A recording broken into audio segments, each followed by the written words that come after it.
ভালোবাসা নয়, প্রতারণার শিকার হয়ে ৭৫ বছরের এক বৃদ্ধ আজ অনশনে বসেছেন বিয়ের দাবিতে। ১৬ই আগস্ট পিরোজপুরের মঠবাড়িয়া উপজেলার একটি নিস্তব্ধ গ্রাম ঠুঁটাখালী। সকালবেলা গ্রামের মানুষজন অবাক হয়ে দেখলেন এক সাদা দাড়িওয়ালা বৃদ্ধ কাঁধে শুধু একটি গামছা দাঁড়িয়ে আছেন এক নারীর বাড়ির সামনে।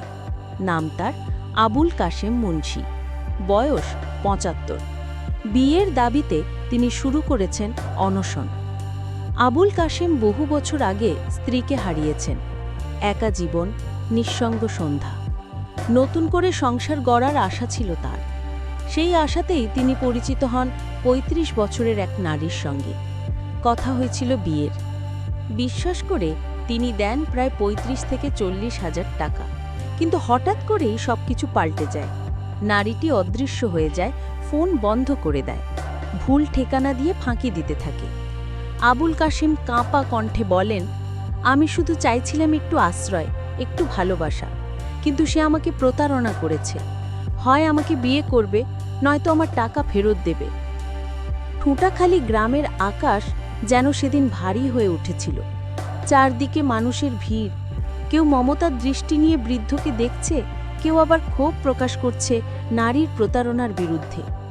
এলাকাবাসী বলেন, এ নারী এর আগেও অনেকের সাথে এভাবে প্রতারণা করেছে। আমরা চাই এর বিচার হোক।